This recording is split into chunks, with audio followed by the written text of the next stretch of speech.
One.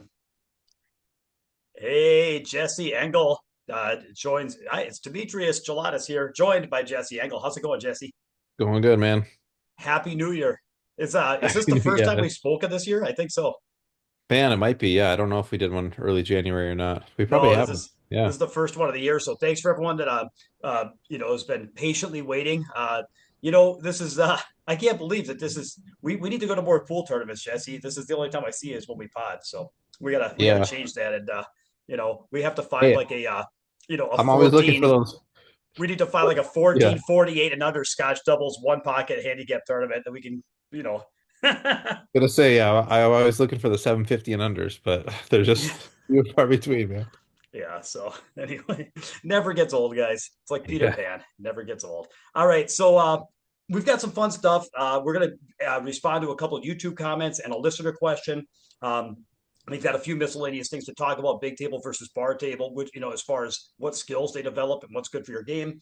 We also have a little bit about we've played some tournaments and we had some mixed results. We wanted to talk about not just how they went, but also what was the difference between when things were going poorly versus when they were going well. And then I've got something else. So let's just kind of kick off. Jesse, by the way, I've got a funny story or two to relate to kick off, but do you have anything that you wanted to anything funny happen in your pool world or anything? so off the top of my head, I can't think of anything. I'll kind of do some thinking when you're telling your story to think if there's anything that's recent, but anything that's kind of funny, I feel like we've already discussed in previous podcasts. So Okay, go okay. ahead. So the things that were kind of funny that I thought people it just you forget, by being anybody listening to this is probably pretty obsessed with pool. Like we're kind of down that rabbit hole, and you forget how different it is for like non-pool players. You know what I mean? You could go like so long without. So anyway, I was talking to a guy that found out I did pool training, but he wasn't in the world of pool players. He was just a guy that like kind of met on the street type of guy. Like he just found out like, oh, you do pool training. He's like, well, I'd like to do some training. You do 3 day sessions. I'd like to do a 3 day session with you. And I'm like, woo, like some guy off the like basically a guy off the street that I just met at a social event. I'm like, yeah, like this is not really for I'm thinking like because I only really do this for like serious players that are strong intermediates or at least intermediates. But when I say intermediates, I'm talking intermediates in the pool world. You know what I mean? Not the noob world. So anyway, I was trying to feel him out to find out like is he a real pool player that could actually train with me, or is he just some guy that had a pool table at his neighbor's house when he was a kid? And so I asked him like one of the questions I asked him was how often do you run the table? Using words like never, rarely, sometimes, often, usually, like how often does that happen? He says, well, what do you mean run the table? I'm like, like you get a shot after the break and you just run the balls out, you win. And he goes, in one turn? And I was like, okay. I'm like, all right, sir, we're not going to be doing any 3 day boot camps together. It was so funny. It was like, it just mind blew up. And I'm like, okay. And I realized that it's just a far gap. You know what I'm talking about? Yeah, yeah, that's too funny. I don't know. You hit me with a story that gosh, what did you hit me with a story about now it's on the tip of my tongue. Hang on, let me pause this thing. I'm gonna have to edit. Okay, I'm not gonna edit this, but I had time to remember. I reminded Jesse. So Jesse, you do have a funny story. Go ahead. It's very Okay, yeah. similar. Go ahead, hit me This with it. was this was pretty recent. Maybe let's say like 2 to 3 months ago. Actually, it was right before Seaco's, so like end of December. I went in to get some tip work done, and while I was like waiting for my second shaft to get done, I was just hitting balls on the big table. And there's like sometimes there's like guys in the pool in the middle of the day, right? They're clearly just there on their lunch break or something. And this guy kind of is like he's sort of watching. I can kind of tell, like he's just watching me hit balls, and he like kind of he waddles over in his way. He's like, "Hey," he's like, "Don't you want to play on one of these tables?" And it was like he referring to like the bar tables, and I was like, "Yeah, I don't really like to practice on bar tables. It doesn't really do anything." And like like when you're testing on a new tip, like when you want to test out the stroke and make sure everything's like there's no weird like tinky sound or weird spots, anything like that. So that was kind of the whole point of it. And he's like, he just kind of like looked all dumbfounded that I wanted to play on a bigger table for whatever reason. And I was like, yeah, I was like, I have one of these at home, and I was like, I just prefer to play on these. And he kind of just does like the eye raise and walks away, and then I'm like, so I'm continuing to run out balls, And, I mean, I'm just throwing out nine balls and taking ball in hand pretty much. So it's like I'm obviously running a lot of the racks. And he kind of comes back over. He's like, he goes, my dad used to be the nine ball champion. And I was like, I kind of stopped and like stood up and I was like, oh, that's awesome. And I was just thinking like in my head, it was just funny to me because I'm like, So he's he like, said, just I just want to make sure I got the verbiage. He said, my the father nine used to ball. be he used to be the nine ball champion. Yeah, just Just the nine ball, like very generic. Like that, and I was thinking like, in my head, like I'm a person that's always thinking of witty remarks. So I'm like the nine ball champion of the basement, or like where we go with this. I'm just trying to think of a witty comeback, and I'm like, nah, it's not worth it. Like the guy's not a pool player, but to me it was kind of funny. So I yeah, just like, yeah. it is what it is. And then he did say like something else, but it wasn't nearly as funny as that.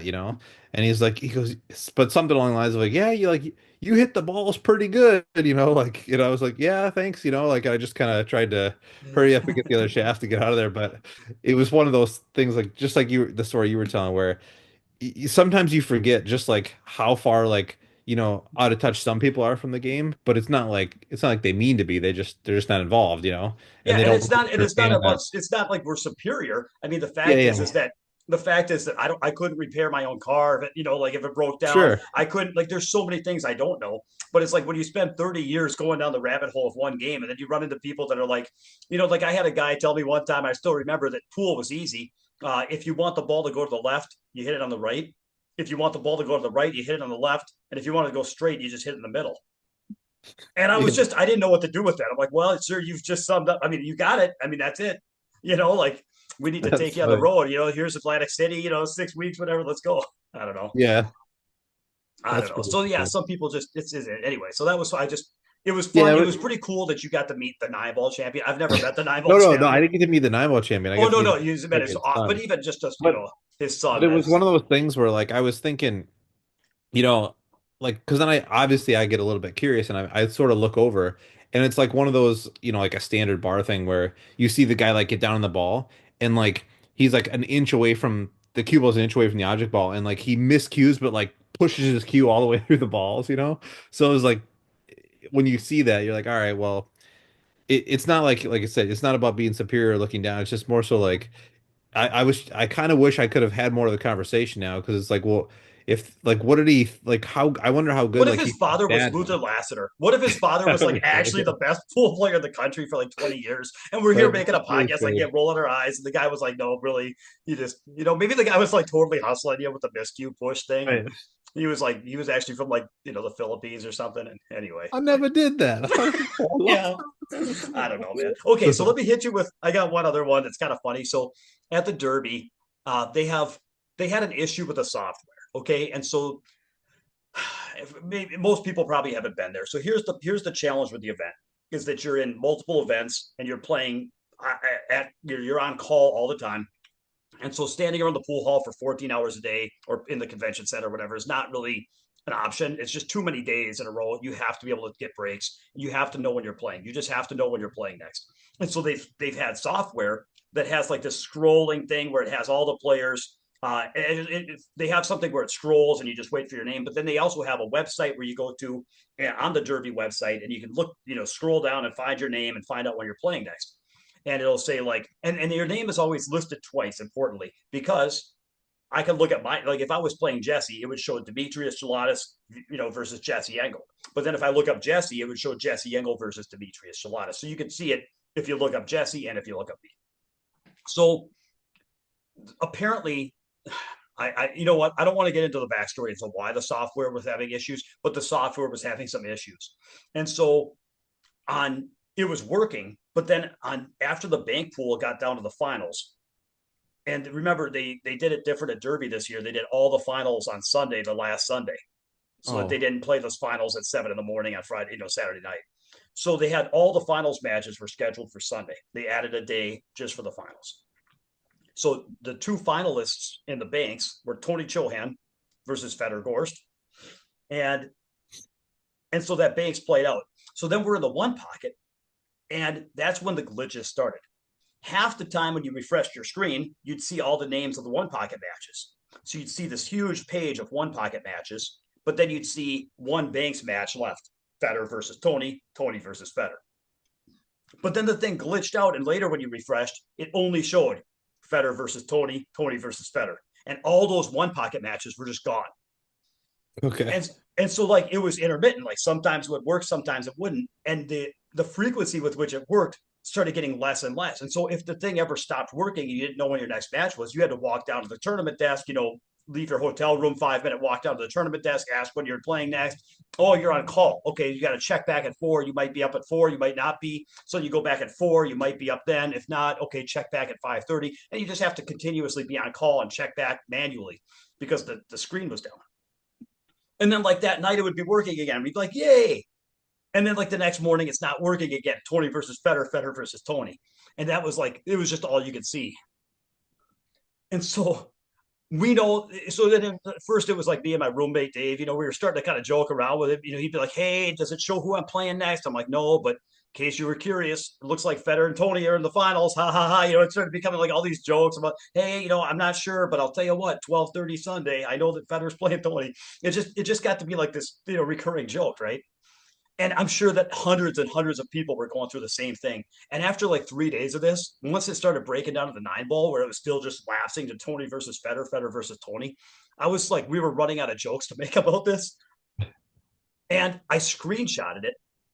I just screenshotted that Tony versus Federer, Federer versus Tony.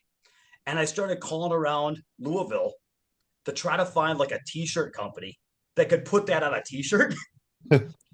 And I was like, how cool would it be to just walk down that hallway of the casino with just that one, Tony versus Federer, one parentheses one, Federer versus Yeah. Tony parentheses one, and just walk around and just be like, yeah, in case anybody didn't know, like, I don't know. And so I actually called around. The problem was like some of them took like a week to processing time. One of them had like a 50 t-shirt minimum. I'm like, yeah, I'm not that committed to the practical joke. But anyway, in case you're wondering what time the finals went down in the banks, it was 12:30 on Sunday, Jesse. And then the cool part about it, by the way, is that they both froze the cue ball in the leg for break. That was Oh, the really? the big deal. They both laid for break and they both froze. And then anyway, Federer ended up winning. So but okay, so that's my tales Are from you the sure road. that the stream just didn't freeze too? Tell you what, man. Yeah, it was. You never know anymore. You never know. So, Yeah. all right. So maybe that was a long story. Maybe it was one of those things you had to be there. But those are the fun things from the road. So, Gotcha. Just a okay. quick snippet on that. I mean, did most of the tournaments like wrap up at a reasonable time, or was it still the standard like The 3, 4 9 balls game? still went pretty late, but not as bad. I think I was Okay. watching. I think they got down to like the final 4 or 5 at 1 or 2. Like I was watching a match of Alex and Filler at like 1 in the morning on Saturday night, and then I think that Federer. Did you hear that Federer forfeit out? No. Okay, I mean, it's when I say he forfeit out. Let's be clear. He already had the master of the table locked up so bad that he forfeit out. So he had the master of the table. So here's what happened. There was like I at least 3 people, but there might have been 3 or 4 people left in the 9 ball. So there was Filler, Alex, and then there was Federer. But I'm not sure. I think Shane may or may not have still been in. I can't remember. This was after I went to bed, but that's the point. So Federer was in the finals at 12:30 playing the Banks. Very important to remember. 12:30 playing the Banks. Federer Gorst against Tony Johan. Okay, and then Federer also made the finals of the one pocket where he was going to be playing. And I'm sorry, I feel bad now. I don't remember right off the top of my head who did he play in the finals. I know he won. Did he play Shane in the finals? No. Anyway. So Federer was playing the finals of the one pocket and the Banks, and so now he's got 2 finals the next day. So he does have master of the table already locked up. And all of a sudden, it's like, I don't know, it was probably 3 or 4 in the morning. And he's playing a race to 9 against Filler. And Filler gets him down like 4-1 or 5-1. And and Federer makes an error and he just forfeits. And he's like, yeah, he's like, I'm probably gonna lose the set, but even if I don't, like, I don't know that I have the gas in the tank to like, which is better, try to spend another half hour to an hour fighting to try to make this comeback against Filler, only to play 2 more sets of 9 ball tonight and then have to play 3 finals with literally no sleep. He's like, you know what? Screw this. I'm gonna go get 5 hours of sleep and then try to win the 2 finals I'm playing. And so he pulled up. He just, and plus he's down 5-1 to Filler.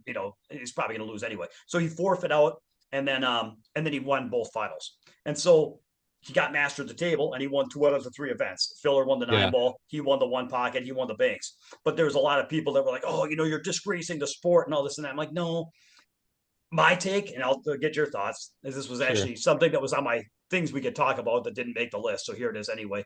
Um, I don't really feel like you can hold him accountable for disgracing the sport. I feel like when people put you in a spot where they expect you to play for 24 hours and play potentially 3 finals in a row with no sleep for 24 hours, I think that that's being set up to fail. And Yeah, I think that it would have been just as big of a disgrace to the sport if he had tried to play through and then overslept the finals match and then forfeit out the finals because he overslept. Like that would be a disgrace as well. So I think he did the best a human could do in a very difficult situation. But what do you think? As for yeah. people being a little No, too very similar critical. opinion. I think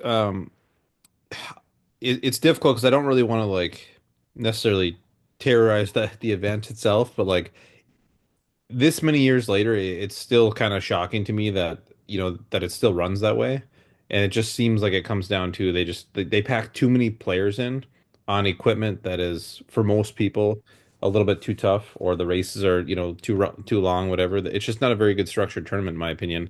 I mean, I don't really have to ever deal with the downside of that because I'm not going to be in 2 out of 3 finals, right? But it just That's the seems thing, like is it only affects a handful of people. yeah, Yeah. but it's like that. I don't know. It's just it's a bummer, It's a bummer that that's how it has to be ran. Yeah. And I know, so here's the interesting part. Why is it so they've done some things to speed it up? So here's what they've Yeah. done to speed it up. They've gone, so the pockets this year were reasonable. They did not have like the 4 inch holes or even the 4 and a quarter. I think that I'm so bad with this. I don't even remember. I'm pretty sure it was 4.5, but the shelves were tough and they broke in. It didn't feel like a soft 4.5 with new cloth. Where that would feel like Okay. buckets to me. It didn't feel like buckets, but I don't know. Maybe they were 4 and a quarter. I have no idea. I don't pay attention. I just know that it seemed reasonable. They didn't seem tight, but they didn't seem buckety. They just seemed normal. Sure. And then maybe they were buckets and I was just at a stroke. Anyway, the races were race to 9 in the 9 ball, race to 3 in the one pocket, race to 3 in the banks.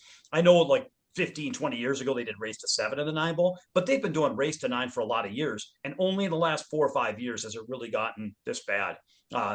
So then the other thing is they have the Grady rule and playing the one pocket, which means after, I forget what the cutoff is, after 2 hours or after an hour and a half, you can't have more than like 4 balls in the kitchen and balls pulled back up on the spot. And then after 2 hours, you can't have more than 3 balls in the kitchen, and the balls come back to the spot to try to keep the game moving. So they did some things to speed it up, but and they've also capped it so that they don't have unlimited fields. Like they've capped it. They've capped the entries. I don't remember the entries, but it's like around. It's not 500. They've kept it at like if it's 475 or 400, I forget. But like they capped it. So it's really weird. Like they've done a lot of things to keep it moving. Bigger pockets, Grady rule, capped entries, and an extra day for the finals. And so I'm trying to figure out why then is it not speeding back up? And I have only one idea, but what do you think it could be? Like, why did it work 10 years ago in the same format with better assistance that's not working as well now? Well, for one, I think probably a decade and then more ago, right? I feel like the play styles were a lot like more fast and loose back then. Like people didn't take the I don't want to say the fundamentals as seriously, but it was definitely less of a methodical game back then. And now you have a bunch of like high tier like Euro robots and guys from overseas that just play at such a high level at a kind of a slower speed. I also think that I know like it did used to run fine, but the issue is that you have so many high level players, right? That and then you're not doing it like a normal bracket where it's like all the winners stay on the winner's side. It's just like yes, you get two, but it's just a random draw every time.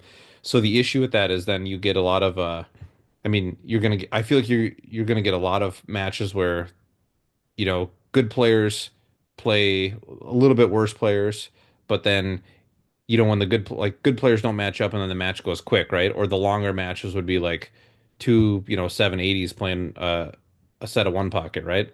I feel like you get a lot more matches of like guys that, are evenly matched, but they're lower rated and they don't get like broomed out by much better players because there's so many of them. You know what I mean? Yeah, I that's my only thinking. And I'll just say, like, my take on what you're saying. And my only thought was, I just think that the average skill level is so much higher now than it was 10 years ago that the sets take longer. And that back in the day, the reason I was hesitant is because playing one pocket and even 9 ball, if you have two really bad players, the sets can take a long time because nobody can run balls and they're all scared and moving balls up table and just taking fouls for 3 hours. And that can happen. But what you get more of is you get lopsided matches. And of course, the Derby format, like you're saying, for people that don't know, it's not a double elimination where the winners stay on one side of the bracket. It's just everybody goes into a pool, anybody can draw anybody. And although you get one loss and you get to keep playing, you don't play weaker players. You can still play a guy that's undefeated when you have a loss. So that actually leads to, like Jesse's saying, more lopsided matches than you get in a double elimination tournament. But even still, in the past, the skill level differences were so great, you would get more lopsided matches. I think lopsided matches go quicker because one guy just blitzes the other guy. But I think that when the skill levels, like if you, I just think in general, when everybody's playing better, nobody's getting like the number of people getting blitzed is going down. The number of people, like it used to be that if, you know, if a guy like Roberto Gomez drew somebody in the one pocket that was not a name player, like he was just blitzing 3-0 in like half an hour. Nowadays, everybody's like playing solid, making good choices, making them earn it, maybe getting it to 1-1, and then Roberto has to take his break and come back and really grit out that last game where all the balls are up table and he grinds the guy down and ends up winning 3-1, but it's still a 2.5 hour set. And it's like, Yeah. man, the number of sets like that, Jesse, the number of sets where the good one pocket players were still having to grind out every single set. You know what I mean? There's just not as many blitzes. That's fair. Yeah, I mean, I don't know if this is if there's how much this would really play into it too, but I feel like when there's like compared to like the US Open 9 ball, right? It's like you have scheduled matches and like I think the worst day there, the like maybe the worst possible day is you could play like 3 sets in a day. You could correct me if I'm wrong, but I think that's the worst case scenario. Now it's like you might play like 5 sets in a day and you might play 3 different games, or I guess not 3 different games, but like, you could hop from like one pocket to 9 ball or from banks to one pocket. And then people get worn down because while they do have a somewhat of a schedule, they're not really like eating correctly. They're not really resting in between. So there's going to be players who are still playing at the top of their game, but I feel like overall it is wearing on people, and I think everybody gets tired out, and that might add an extra 10 to 15% dragging onto the tournament. I could be So it's like wrong. it gets exponential because as the tournament gets longer and more gritty, then people slow down and wear down, and the performances get tougher and grittier. And it's in any It's just case, I a mean, lot, it's not our problem to solve. I'm sure smarter people than us. And I know that the guys at Diamond, let me just give them a shout out. I think they do a great job. I think that, but They like I do. said, They definitely and do. the Yeah. fact, the whole thing about the last day in the finals, that only affects a handful of people. And that for the most part, it's a great experience for hundreds and hundreds of players, and it's one of the best events in the country. So if I didn't make that clear, it's like we're talking about a very small problem that affects a very small number of people, and it is a problem, but they've done a lot of things right, and it's my favorite event of the year. So, and I feel like I've been critical and negative, and I don't want to. Let me step back and say we're looking at a monstrously successful event, and we're just looking at one little thing. Like, I wonder why that's not working. It's like talking Yeah, about why Jason Shaw missed his 800 whatever 35th shot or whatever it was. It doesn't really matter. He ran 834. So okay. for sure. Yeah, no, there's a lot of positives to that tournament for sure. It's a very exciting one. I feel like for guys that are like, avid pool players that are kind of, I wouldn't say a fanboy, but like they enjoy like spectating a lot of the top level pool. I think that probably is the best event a year for spectator and to be able to play. But yeah, it's just tough. Couple little tweaks.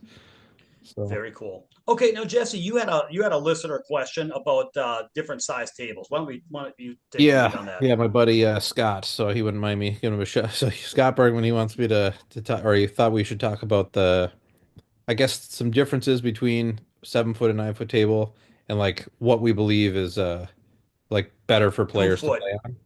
2 foot. What else do you got? Yeah. And like maybe how it affects players, I guess. So my my thing is they're two very different games, obviously. Um I think that there's a very like nuanced skill set for the bar table that is, just because you're like pretty good player in the big table doesn't mean you're going to be a good bar table player. Yeah, I But think that's the interesting part. Is like everybody thinks that going from a big table to a bar table, the guy's just never going to miss and he's always going to win. That's not always how it plays out. So I'm curious from your point of view, what what do the big table players get wrong about the bar table? I have some ideas, but I want to hear your thoughts. Yeah, from my experience, it's hard to say what people do wrong if they don't get punished for it, right? But I've always seen players that play a very high level. They end up moving the cue ball a little bit too much on bar tables, and they try to make a little bit too much out of shots instead of just taking the very safe route where the where the path is still open and the angles are correct. If that kind of like sums it up, I guess. Now, that's just probably an opinion to say that that's wrong because, what I think is the right or wrong way might be not somebody else's right or wrong way. But that's what I've seen. Well, I obviously everybody's going to play the best percentage for them. And so if somebody has a strange, like an underdeveloped skill in a certain area, that's going to lead to a certain out. So, like one thing, for example, is like people sometimes talk about which table's tougher, big table or bar table. And sometimes people say that a bar table's tougher because it's hard because you have to hit such small zones with your cue ball, and if you can get hooked, and it's really, it's really difficult. And whenever I hear that, I'm like, I just feel like no, big tables are tougher in general. And so anytime I hear somebody say bar tables are tougher, that's like a red flag that this person's cue ball is a little wild. You know what I mean? Like if your cue ball is terrible and you're a really good shot maker, but your cue ball is really loose, I can see how maybe going to a big table with big pockets where you just don't get hooked as much, you might actually have more success there. But that says more about your lack of cue ball than it says about the difficulty of the big table. Sure. And so the same way, if somebody's everybody's different based on their skill set. So when we talk about generalities, we're not talking about there might be exceptions if one person has a weird skill set, but in general, what you're saying is true, which is you're always trying to maximize your percentages. And on a bar table, you can't risk hooking yourself and not getting any shot because if let's just say the 9 balls in the rack area and you're shooting the 8 ball on the side, but you're on the wrong side of it and you have the choice between shooting the 8 in the side and kind of rolling and accepting distance, landing on the head string, shooting that 9 ball from like the kitchen line, Yeah. or like the Predator shootout shot, or you can work your cue ball 3 rails around the table. But let's just this is actually a bad example because a 9 ball, maybe that's right. Say the same thing, but 8 ball. The 8 balls in the rack area, you're shooting your last ball on the side, but you're on the wrong side of it. You can guarantee a shot from the kitchen line, which is a testy shot in the corner, or you can work your cue ball 3 rails around, but there's traffic. And the part of the pocket you catch at the side and the way the spin takes off the rail and whether you can get through that traffic. And if you run into something, you might end up hooked. So on a big table, maybe maybe your make percentage on that 9 ball, boy, shooting that 9 from the kitchen, maybe for a normal player, your make percentage starts dropping to where it starts becoming like it goes from 95 to 75 to like 50-50 really quick if they're shooting near the rail to a ball in the kitchen, or maybe they're a favorite 60-70%, but under pressure, their make percentage might plummet so much that if they feel like they can get around the clusters, maybe it makes sense for them to go 3 rails around. But on a bar table, your make percentage drops from like 95 down to like 85 or 90, where it's like you're still high enough percentage on that shot. You just can't risk getting hooked and being zero. You know what I mean? And unless you're like 95% sure you're going to navigate those clusters, it doesn't make Yeah. sense. So that was kind of a little bit of a wordy explanation, but I think that in general, there's always that choice, which is do you gamble the sure thing to try to get a little bit better? And on a big table, the make percentages go down so quickly that it leads towards moving the cue ball slightly more often. Whereas on a bar table, those make percentages are a much gradual taper off, and it's really rarely right to risk a sure shot. To yeah, Yeah, yeah, and I feel like a lot of people are moving their cue ball probably a little bit too much on the bar tables overall. It's like it's kind of easy to say that and just have like a general thought, but that I feel like if you could calculate the total linear footage that the cue ball moves per set for players, I mean, the players who move their cue ball less and are still not like missing balls and those guys are like you wouldn't even need to see how they played the games. You could probably just tell that they're better players on the bar table because they yeah. understand how to manipulate the patterns and stuff and stay more like kill shots rather than punching the cue ball like really hard across the table. Well, If and that there's makes sense. definitely a difference between people who strike balls where the cue ball's crawling from place to place versus people that shoot balls where their cue ball's like flinging and rolling and bouncing around. There's just a difference where, really good players, they have that cue ball on a leash where it's moving calmly and crawling and prowling to position. They're not just chucking it out there and watching it roll around and hoping it lands it's somewhere good. Right. One of the best drills, and I should plug my boot camp. Let me plug my boot camp. I do 3-day training sessions, guys. mnpoolbootcamp.com, minnesotapoolbootcamp.com. I don't care. You don't have to live in Minnesota because we do 3-day sessions, which means 80-90% of the people I work with fly in anyway. And so it's one of those things where you just come in, stay at my house for 3 days, and I teach you how to play pool. It's for intermediate advanced players, not for beginners, but for, you know, but I'll tell you what, if you have questions about level of play, contact me. info@mnpoolbootcamp.com. I'm going to keep this plug pretty short. There's so much I can say. The one thing that's kind of burns me, it was kind of burning me, is I think people see all this free information on YouTube and they see all these things they can watch the pros play, and then they think they know all this stuff and they're like, well, I know all the stuff I need to know, I just need to keep working on it until I figure it out. And it's not the case, because you're not missing information. And I was thinking about this for my plug. This was what was on my mind, was it would be like if you were trying to buy scrap parts at a junkyard to assemble and build a motorcycle, including building your own engine, building the whole motorcycle from the ground up. You would need a lot of parts, you would need a lot of tools, but you would also have to know what it needs to look like in the end, but you would have to be able to figure out how to put it together. And I feel like people can watch videos of motorcycle racers and be like, yep, that's filler. That's what it should look like. Great. We know what it should look like. And then you can get a bunch of parts. This video gives you this part, and this video gives you this tool. Great. You've got tools, you've got parts, and you've got a picture of what you want it to do. But then when you take these scrapyard parts and start putting it together, some tools you're using the wrong tool. Some of these parts you got some rust on that thing, or that screw is stripped, or that thing isn't quite intolerance and it's not quite fitting nicely and it's shaking really badly and it's not quite working. Like, boy, or you're just assembling it the wrong order and the wrong pieces in the wrong places, and it's like, okay, the answer is not we need more parts.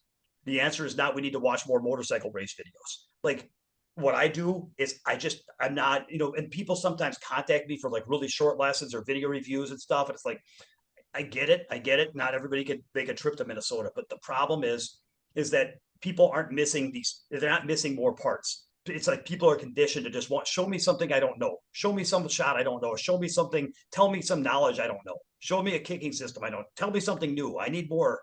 It's like, no, we need to take what you've already got. You probably already know the concepts. You probably already know the shots. You probably already know, a lot of the stuff.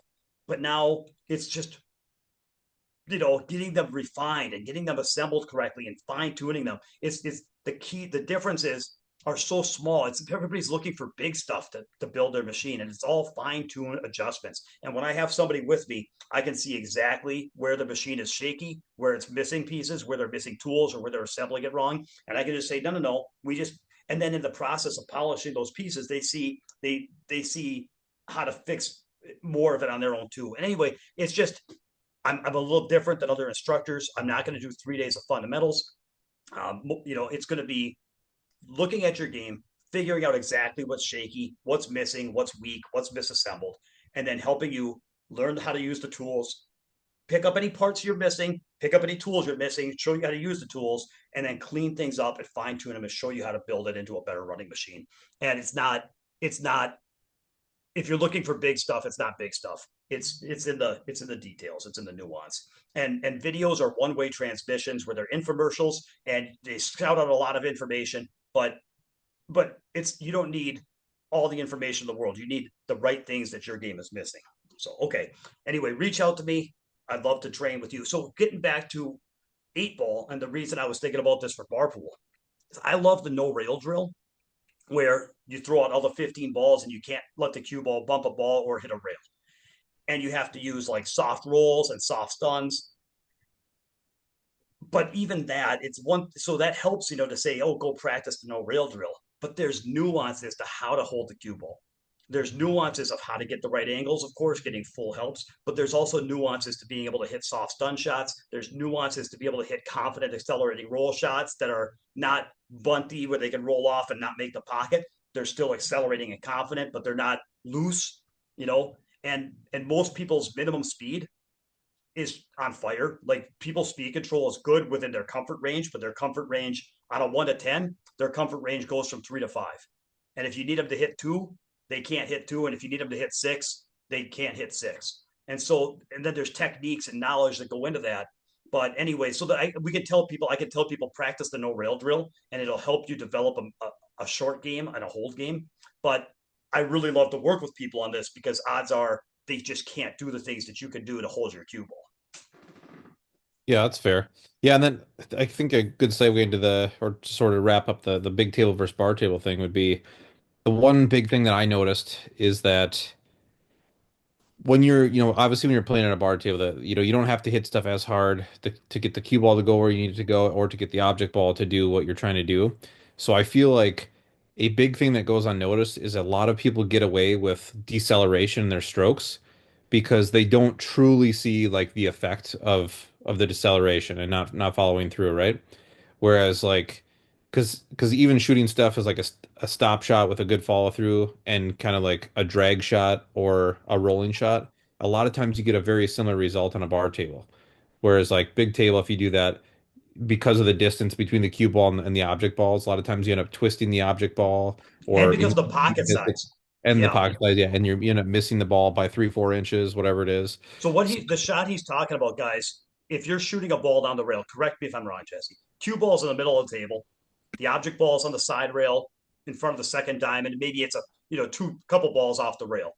But you're gonna cut this ball down the rail and you're gonna be using low outside English. And like there's two ways to hit it with low outside. You can hit it with an accelerating swing where your cue ball slides the entire way to the object ball. You shoot the object ball down the corner, and your cue ball is still sliding at impact. So it's a stun shot, and it stuns to the rail with outside.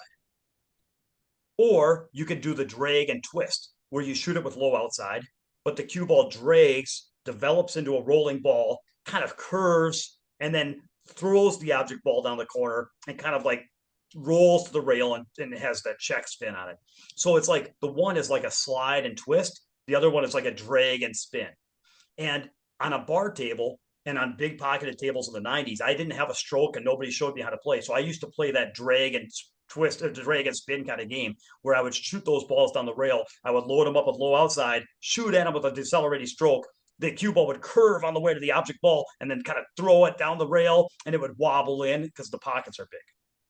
But it was like a really inconsistent shot. And then when you went from table to table, the spin would, as the cloth was different, the conditions were different, it would curve differently and throw differently. And then once you start playing on tighter pockets, it just doesn't work as well as sliding that ball, accelerating through and keeping that ball sliding the whole way. But the reason people don't do that, Jesse, is because they don't know how to hit it low enough to where the only way that they can hit it is they're going to overrun the shot by hitting it too hard. So they just that's the only thing they know how to do. That's why I can tell them the answer is like, yeah, we don't want to drag and spin. We want to slide and twist. But that takes a certain tip accuracy and knowledge that they might not have. But is that what you're talking about? Let me just well, that's ask a you this. perfect example of the concept. Yeah, like that shot is a very good example of it. There are other, types of shots that come up that are very similar. Even there's like let me think about that. Okay, there's a shot where you're almost straight in, and let's say the object ball is like 2 feet away from the pocket, and your next shape or your shape for your next shot is like ideally you want the cue ball to be like 2, 3, 4 inches straight through that line forward, right? Well, when you play in a bar table, no matter how far away you are from the ball, even if you're as long as you're like a few inches off the rail, you can still basically always get there with a rolling ball. You could just hit higher up on the cue ball. You know what I mean? If you're like a little bit closer to it, or you can kind of hit closer to center or just a hair below center to get it to kind of slide but still follow through. Whereas like you and I both know the actual correct way to shoot that shot every time is to like punch through it so that it rocks the cue ball forward a few inches. It's Yeah, hardly run ever, through. Yeah. yeah, it's hardly ever the right shot to to slow roll and just rely on the roll through because it's not as controllable. It brings skid into into play. But stuff like that, like we'd have to sit and think of an actual list, but there's a lot of different shots like that where you don't even realize like the skills that you're missing out on because you're playing on a bar table, or what you're getting away with, So not having in your tool bag. so people might like this. I've never spoken of this publicly because it's kind of, I'm not saying there's anything profound here, but as a thought I had, when particularly when we're talking about going forward a few inches through the ball on a full hit, there's three ways to do it. We can soft roll the ball in by cueing above center and just shooting a follow shot and just shooting it softly so that it just follows forward softly a few inches. We can shoot a drag shot. We can cue it with draw and then let the draw wear off so it ends up as a soft follow shot. Or we can shoot the stun run through where you snap it in with like a center ball, pure, little bit firmer hit, and don't let it develop full roll, but we let it develop into a partial roll that just dribbles through the object ball. So stun run through, drag, or soft roll. And somebody asked me when do you use which? Because what I experienced, Jesse, is people over drag the balls. My experience is people use the drag shot way too much for my taste. And I used to drag the balls too much. And so here's my best rule of thumb answer as to when to use each. Each one has a purpose because what you're solving with the drag and the stun run through is you're trying to avoid roll off and uncertainty in the shot. So if the cue ball is close to the object ball and the object ball is close to the pocket, there's no distance to really cause a problem. So you can just go ahead and roll it in with a follow shot and just do a soft follow because it's only a foot from the pocket. You're only a foot from the ball. What's going to roll off, right? You can just roll Mhm. it on in. If the object ball is a foot from the pocket, but the cue ball is 6 feet from the object ball, now the danger is that the distance between the cue ball and that object ball is too great. If you soft roll it across the table bed, something bad could happen. So which shot closes the gap between the cue ball and the object ball is the drag shot. Now you can cue it with low ball, shoot it with some speed so the cue ball smoothly, confidently slides across that gap and then trickles the object ball in still. Yeah. Great.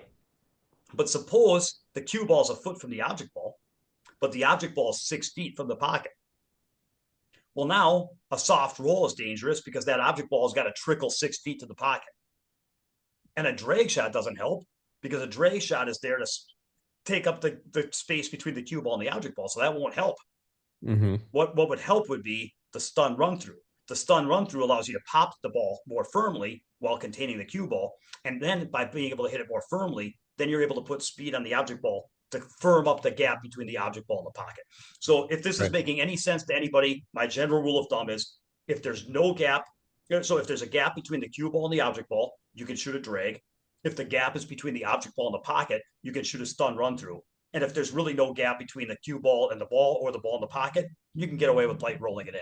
That's a general rule, but I was thinking about when to use which, and that's what I came up with. What do you think? Yeah, that's fair. And I think there's situations where you technically can use both, and they're both probably just as accurate, just as high percentage in make and position. Like one I could think of would be if the object ball is, let's say, about 2 diamonds away from the pocket, and then the cue ball is about a diamond and a half, so like a foot and a half away from the object ball. You could probably get away with rolling and the stun through about, the equal because they're both probably just about as accurate.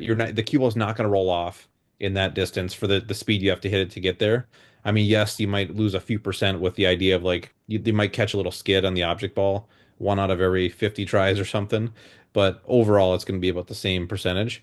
But I still think like if you could err on the side like in your practice to work on the stun run through because that shot is going to be it's so much more reliable, especially in pressure situations. It's really difficult to be super accurate on that roll through when your hands are shaking, you know what I mean, and you're like you just Well, got the a lot other on your problem, the other problem, it goes back to how this goes back to the skills needed to do the no rail drill. The way people shoot soft rolls. Um, there's a way to do it, and I know how you do it. Is you eliminate your swing and you go to like a short poke, and then because that allows you to accelerate with confidence. And the way I do it is I do a short, slow swing that accelerates, But the key is both of us are accelerating through even on those soft shots. And if anybody wants to see somebody accelerate through on soft shots, look at Shane Van Boening play one pocket. He hits soft finesse rolls like he's angry, and it looks amazing. It's a guy to emulate. But most people, when they're trying to hit really soft, they take a big stroke and then let off, and Hmm. they try to decelerate down to speed, which is really inconsistent on the speed, and it tends to bring out a lot of striking errors. And that's why when people say, "Oh, he wants to hit this shot with a little authority to lend confidence to the shot," they're not talking about power; they're talking about acceleration. And most people don't really know how to hit softly with accuracy. And that's not a small difference, by the way. This is like I tell people I'm a broken record with my students. I tell them again and again the ability to soft roll balls in with confidence is about 10 times more important than the ability to draw a table length. Would you agree with that? Yeah, for I sure. mean, it's just such a big deal. It's like But being yeah, I able mean, to the finesse shots balls come in. up so much more. So You use it twice a rack instead of once a session. Yeah. yeah, So okay, so back to bar table versus big table. So big table players, they need to stop moving their cue ball around so much, and they need to work on their tight cue ball maneuver game. And bar table players are getting away with decelerating strokes and a little bit of yeah. I think that going to a big table, the margin of error and the way that the bake percentages drop off so quickly, they they are just not used to being punished so much for the for being a little off, and the margins of errors are just brutal. And I think that one thing that happens, I feel like on a bar table, and this is just for me personally, so this is not a universal experience. I can get away with a lot even when I'm feeling really bad. Like if it's hill and I'm not feeling confident, I can limp my way through open racks sometimes because it's like, well, I have a good enough skill set that even when I'm really shaky and nervous, like the pockets are big enough and I'm close enough and it's a manageable enough challenge that like I can kind of limp through a lot of open racks even when I'm kind of yeah, shaky. Whereas on a big table, there's just enough situations come up to where it's like, and you see this on a bar table where you feel like the guy's about to dog it. Like the guy looks like he wants to dog it to you, but the balls are just wobbling in and it's just not enough adversity to trip them up. But on a big table, boy, if somebody's got doubt in their heart, it's like there's enough adversity to where if they're feeling doggish, it will manifest into a blunder. And so there are exceptions. There's plenty of tough racks on a bar table that require really a good state of mind to hit the right part of the ball in the breakout or whatever. And there's plenty of stuff on a big table where, yeah, they could be hanging in the hole too. But on average, it seems like on a bar table, people can get away with a lot more doubts in their heart and a lot more negative energy and get away with it. Whereas at a big table, it feels like if you have negative energy in your heart when you're shooting, it just doesn't feel like it's going to work. It requires a really pure mindset. I don't know. yeah, yeah. What Like I said, they both have their own skill sets. I mean, the best advice I'd give is obviously if you're trying to get really good, you should work on both because being on a big table is going to help you pocketing balls really well, closer to center cue ball, and understanding speeds with like just playing a lot of tangent line pool really. And yeah, and then bar table obviously is going to teach you how to twist balls and roll and just kind of and to be fair, because I feel like I don't want to be critical of bar table, there is one other thing that I think big table players struggle with on a bar table, and I'll raise my hand here. There is a there's a certain tolerance that you get as to how confident you need to be before you pull the trigger. And this could also just be a little bit of a I need to play better players more often type of thing. But when you're on a big table and you're shooting difficult shots, you know, very rarely do you play a race to nine on a big table and not miss a ball. Like that's I'm not sure. I mean, maybe it's I don't know if I've ever played a race to nine on a big table and won and never missed a ball. I don't know if I've ever done that. And if I did, it would be like a historic high run. You know what I mean? But playing on a bar table, if you're playing race to five on a bar table, it's very often. I mean, it's often that I could play a race to five playing eight ball and not miss a ball. You know what I mean? It's just it wouldn't if I played a race to five and eight ball and just happened to not miss a ball, that wouldn't really be news. That would just be a good set. You know what I mean? It would just be like yeah, so.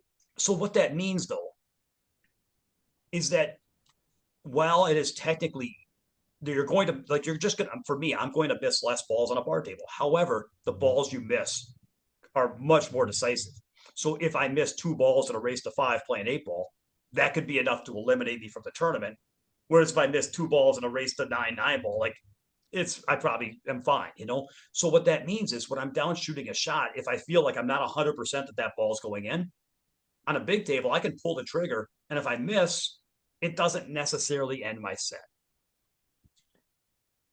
And so, like, the number of mistakes you can get away with on a bar table is so much thinner. The penalty for mistakes is so much higher on a, it seems like the penalty for mistakes are higher on a bar table because people make less of them. So therefore, you don't just get to like give up on a shot. You have to stand up, get off the ball, purge your mind of negative energy, make sure you're making the ball. You know what I mean? You don't just get to be like, well, if it goes, it goes. If not, whatever, I'll just wait for my next shot. Like you can't do that. Now, you can't do that against professional level players on a big table either. Don't get me wrong, but like, it's, you know what I'm saying, Jesse? Yeah, no, that's pretty accurate. I mean, definitely, yeah, there's a lot more room for error on big tables with mistakes against the average players. Basically, anybody that doesn't have a Fargo rate of 700 and above, you can get away with multiple mistakes per set. But bar table, it really doesn't matter. I mean, if guys can run out, it's like little things. You get kicked in on one break, and all of a sudden that costs you the tournament, or you overrun a ball, and then like, yeah, you rattle it up, you might be out. So Yeah, I it's mean, it's like you could do two things. Like you could miss one two ball, and then you could give up 5 games to seven because of a handicap, and all of a sudden you're out of the tournament. that's Okay, but anyway, I was thinking about it because I'm actually playing a bar table tournament this weekend. It's the first one I've played this year. We played one together last year. I've played bar table once in the last year, and so I'm going to be practicing a little bit on the bar table, and I'm trying to hopefully play it. And I'm just thinking about like where could I fail, and where I could yeah. fail is that's exactly where I could fail is like if I give myself too much slack, I can't give myself any slack on any shot. You know what I mean? Yeah. What's the tournament you're playing? You said it's bar table 10 ball? Yeah, it's one of the that's a fair question. Shout out to the Mad Apple, and it's our friend Michael, and I'm sorry I don't remember he's running, is it the Cue It Up tour? I'm so bad at Oh, this. gotcha. You Okay, put yep. me on the spot. You put me on the spot, and I don't have it at my fingertip, but I should pull it up. So let me pause this real quick.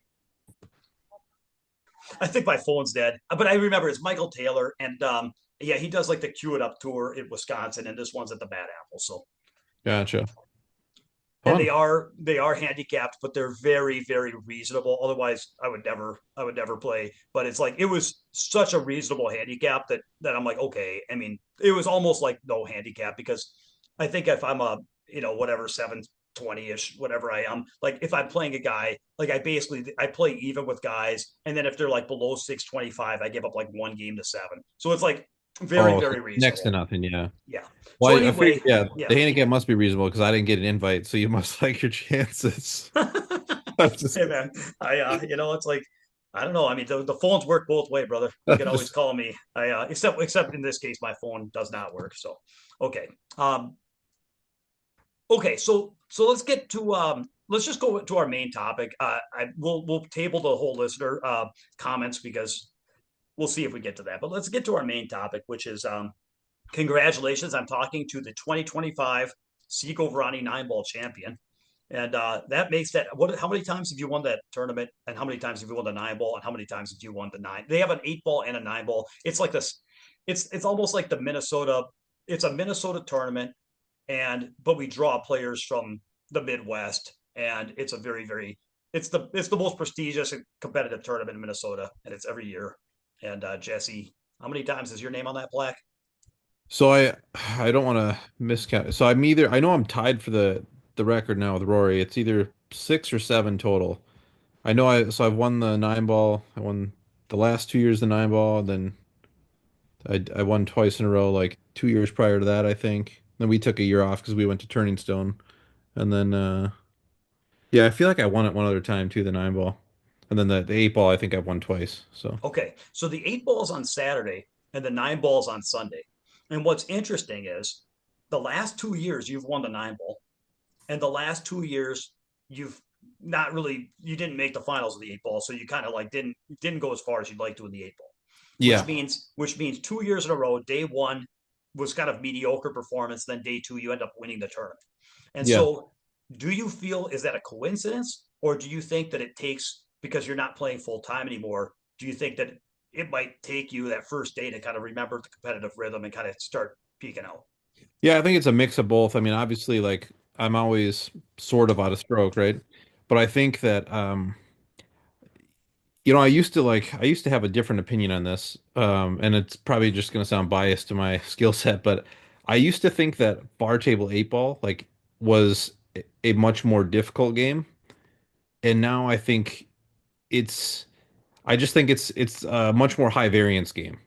And that's what I've grown to kind of dislike about it because there's so many things that you really can't fully control about how I guess like how sets play out in a sense. Like if you get kicked in on a break or if you break and make three balls, but then you get wedged behind a ball, like I, I have to play whatever racks that I get, and then my opponent gets to play a different set of racks. And you could make the argument that, well, you work on your break, make sure you're hitting it so perfect that your cue ball sticks in the same spot every time. So I know it's kind of a long answer to your question, but I think it's not really a coincidence. I think it's just that eight ball requires a little bit different skill set, which is the fact that the break means so much more. And then post break, there's so many options on wide open tables with new cloth and shiny balls that like everybody's skill set gets brought a lot closer together. So this is a good point. So let's just yeah, it's very very interesting because the eight ball in this tournament it's winter break eight ball, and so people have like run out sets before. Did who ran out a set on somebody this tournament? Did I I broke and ran the set out on Rob on the loser side, an eight ball. okay in the Yeah. eight ball? So off Yep. was that off the leg? Yeah, it was off the leg. Yeah, he never Wow. got out of his chair. Yeah, it was pretty brutal for him, obviously. But Yeah, yeah, that's a tough one. Um, yeah, so well, good shooting, buddy. Good shooting. Um, that's what he said too. No, I'm just kidding. he told you if he'd won the leg, it would have been a whole different set. I had Yeah. that happen. I don't know if I told you. I didn't run out the set. I won the leg on a guy and I ran four racks. No. We flipped for it and I ran the first four racks off the break. And then like I came up dry and he like missed a shot. I ran out. And this guy was like not he was not a really high rated player. He came up to me afterwards. He said, if I'd won that flip, it would have been an entirely different set. And it Yeah. was just a weird thing. Anyway, I was fine. Okay. Well, I think the funny part is I think against Rob, I think that happened to him on the winner's side too. I think I forgot who it was. Maybe it was Tanjum or I can't. I'd have to look back at the brackets, but I overheard that like somebody broke and ran the first four on him, and then they broke dry and he brought it back to Hill Hill, and then he lost Hill Hill. So it's like it's pretty tough. I mean, it just goes to show, it's like you're Yeah, and that's it's the such a it high goes to variance show game. too that the game is getting tougher. The levels of Yeah. skill are getting good. Okay, but why would the break matter more in eight ball? And here's why. Because when you break a nine ball, you only have one ball you can shoot at as the lowest numbered ball. And so the number of times that you have a shot at that ball with a reasonable bridge and a reasonable shot with reasonable position on the next lowest ball, like out of 100 breaks that are you make a ball, let's just say out of all the wet breaks, what percentage of the time do you have a reasonable shot on the one with a reasonable shape on the two? Like, I mean, what do you Yeah, think? I would Like, say like I would say honestly, I would say like probably 70% of the time, or okay. maybe a hair more, honestly. And it What depends on how good you break, right? you're talking about on the times that you make a ball in the break, right? Of the times you make a ball in the break. So you've Yeah, broken a I would ball. have to assume it's 3 out of 4 for sure, with a good chance to run out or Okay. have the game like locked up. Yeah. That's what I would feel. So I think that's really, I'm not saying that's high. I'm saying that might be right for you. I think that that's really, really good. I think that if you're 3 out of 4, I think you're doing really, really well. I think that speaks a lot to how well you break the balls. I think that most people, if you look at the average person's wet break, their cue ball's not always perfect. Sometimes it's drawn to the end rail, it's bouncing to the side rail, it's getting kicked around. They're not controlling the break like you do. So I would think that most people, they might be the favorite, but like most, let's say 60%. I think for most people, like if for most people it's 50-50 or 60%. I think that's for most people. And I think if you're really, really good at breaking and you're squatting your rock and kind of playing it with the speed where the balls are open and upright and the ones kind of contained on the same part of the table, then I think I can see getting it up to 75.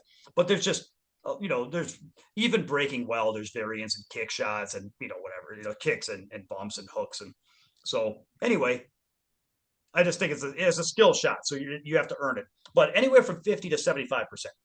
But now, what about playing eight ball? What percentage of the time do you have a shot at a ball after a wet break in eight ball? It's like 98, 95 plus. Yeah.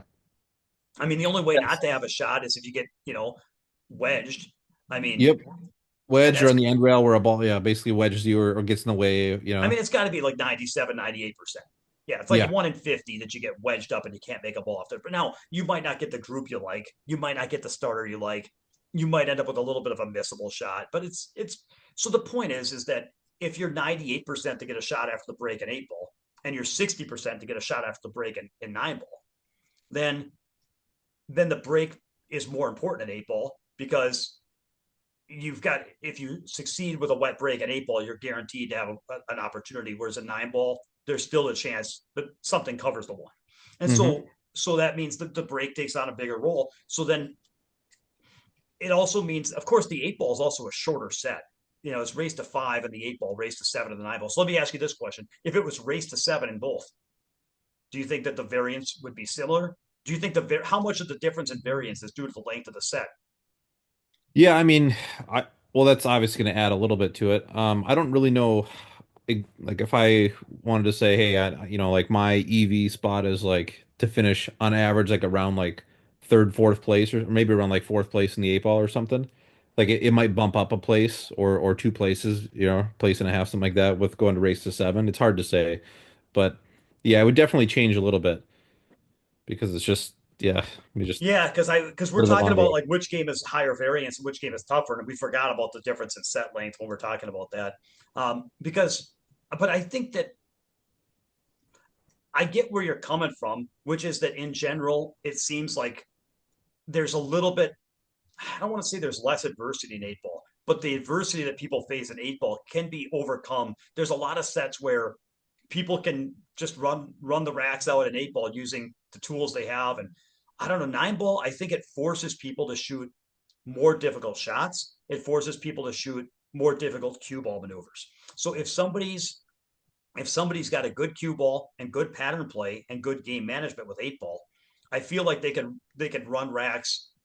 They still need good cue ball. They need good pattern play, but they just the number. Okay, let's say it this way: the number of difficult shots. Somebody playing a race to seven eight ball is not going to shoot as many difficult shots as somebody playing a race to seven nine ball. You're just going to shoot much more longer shots and combinations and long banks and thin cuts, and the number of difficult shots in nine ball. You have to follow the balls around the table, which means you have to move your cue ball more, which means you have to have more cue ball tools. You have to have more move tools, spins and hitting gaps and really stroking the ball around. And so I feel like nine ball requires some stroke shots and some pocketing that eight ball doesn't always require. Eight ball is all about pattern play, cue ball control, and that short game. And so for people so when we're dealing with, at the good local amateur level, I feel like nine ball, if you can make it like, hey, you can't beat me unless you can come with a bunch of hard shots and move your cue ball around, that weeds out a lot of people. But if it's like, no, anybody that can kind of like, move from ball to ball and shoot in open shots and just kind of nudge open a cluster, you're vulnerable. So then the break means more, and it's not challenging their pocketing and stroke as much as nine ball. And so maybe people that have a good break or that are breaking good one day, they may not need the same toolbox to beat you. Yeah, I don't know. Yeah. Anyway, I was just curious about. So I think that overall, but then nine ball can be a funny game because of course they can get a bunch of short racks and everything lines up and you run the table and get something goofy happens and Sure. Yeah, there's both, variance in both both games. variants in both games. But I do think it's interesting that I could see if I had to play somebody, like here would be a question: if you had to play a race to seven against somebody and they were all you knew is that they were a 650 Fargo, and so you on paper have a fairly good edge on them. Would you rather play them a race to seven eight ball or a race to seven nine? I mean, me personally, I would rather just play if I'd probably just rather play nine ball. Yeah, It's just yeah, it's just easier. they're just not going to be able to run out all the racks. Whereas an eight ball, they No, could run yeah. out all the racks. Yep, I agree.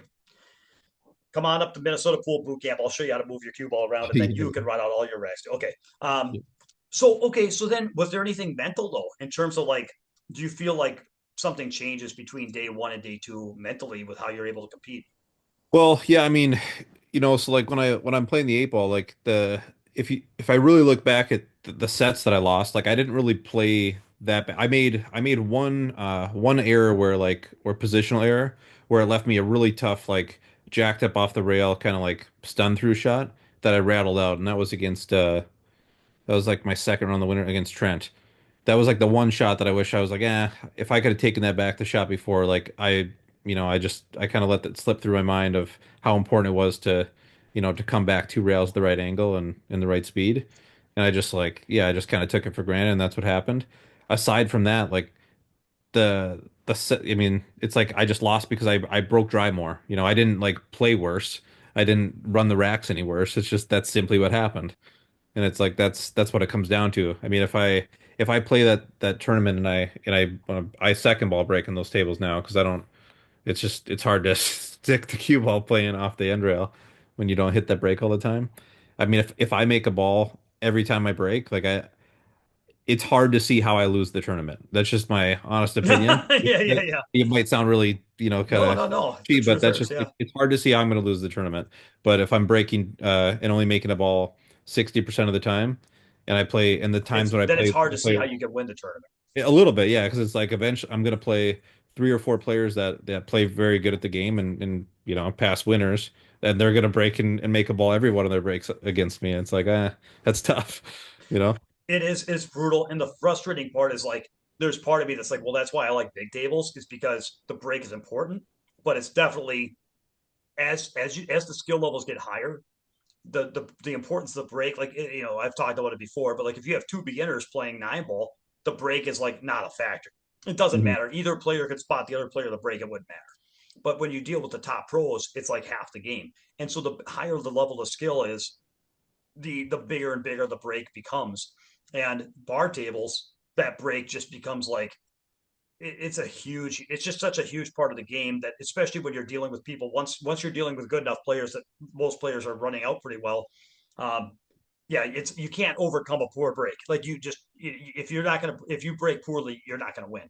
And the funny part is like that's how it is at the highest levels of nine ball too. Like the elite pros. And that's why Dennis Arcullo can't play those races to 100 against Shane playing 10 ball, because he just can't. The breaking edge is decisive. It doesn't matter. Shane could have a bad day. Dennis could be playing the best pool of his life.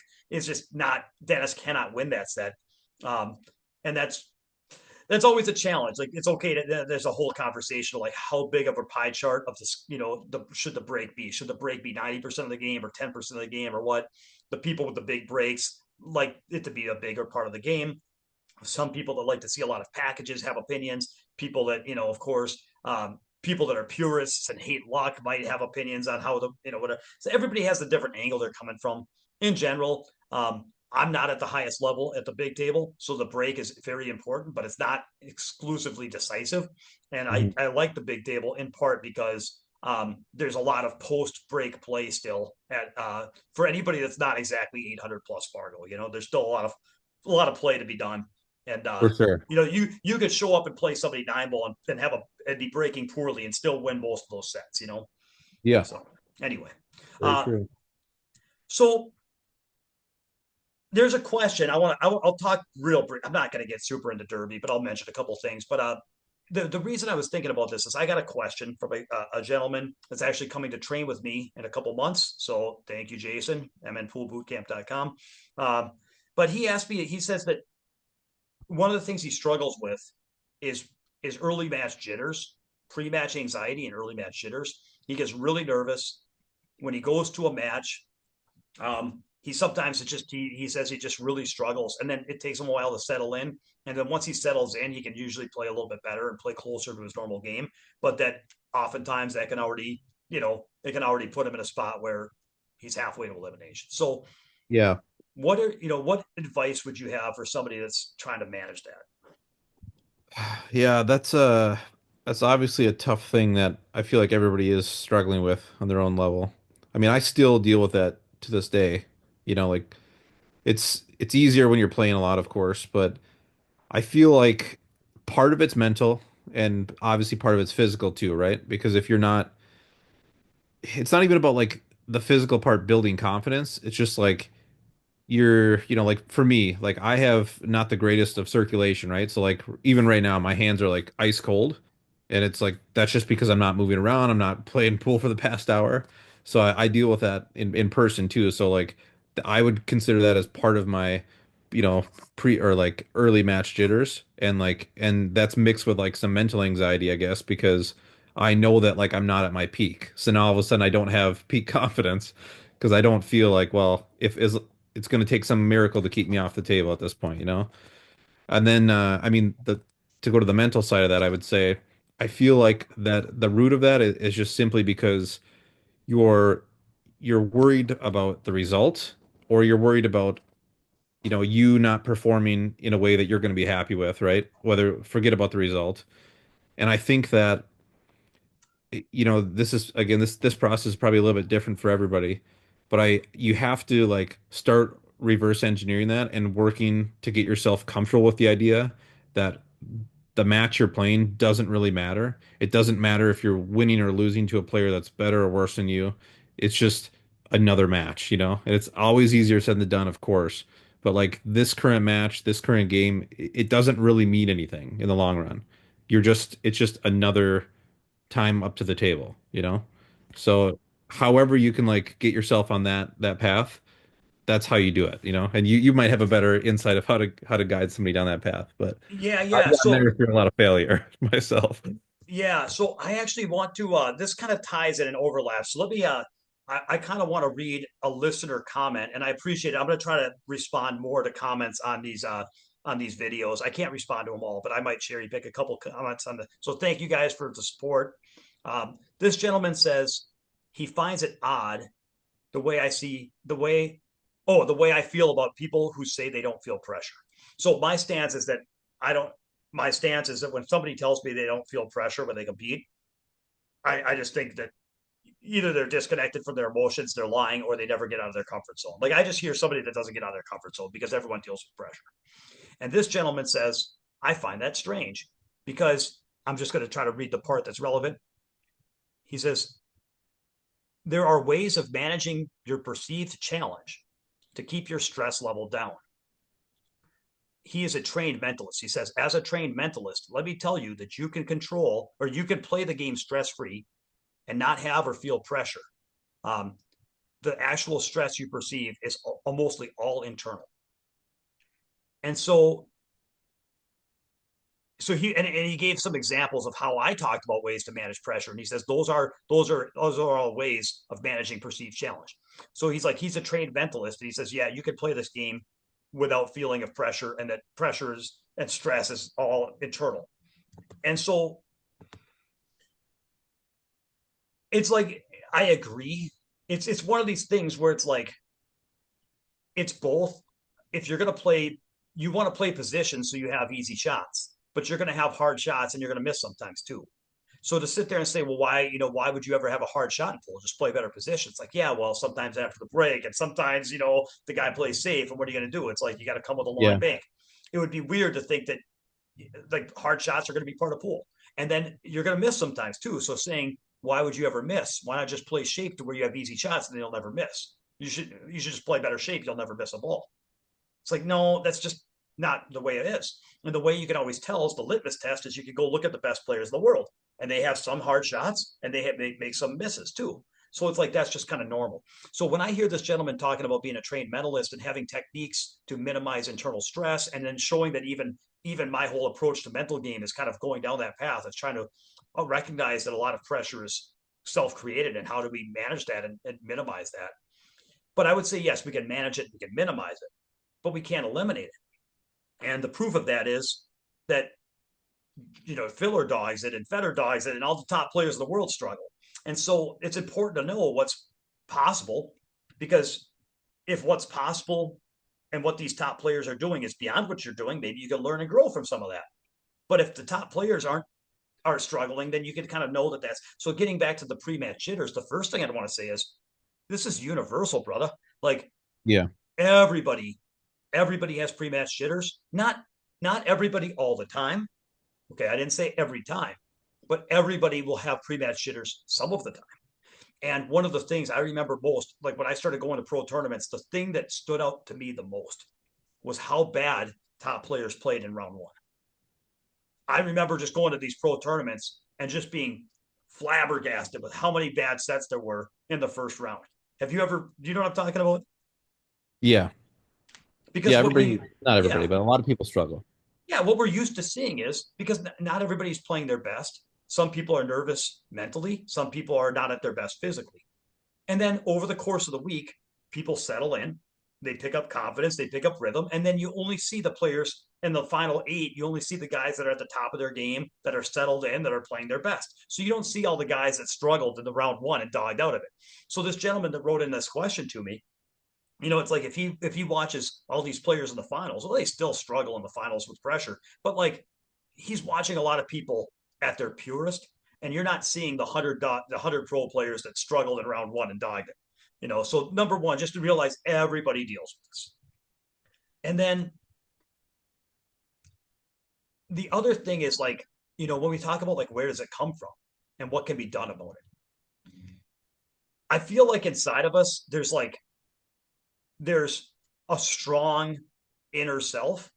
And then there's this weak, whiny, ego child self that's that can get at the forefront. And so we can be very weak, we can be very whiny, we can be very scared because it's that part of us that's like, I want to play good and I want to win and I want to make sure I play. This is my only chance. And if I don't play good this set, like I don't get to play that many tournaments. And I'm playing so and so, and I really can't afford to play a bad set.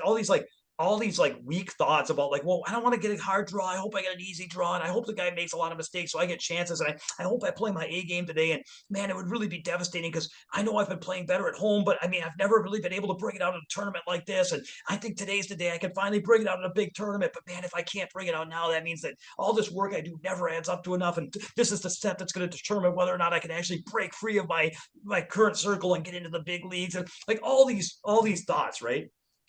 They're all like weak, whiny, result oriented thoughts.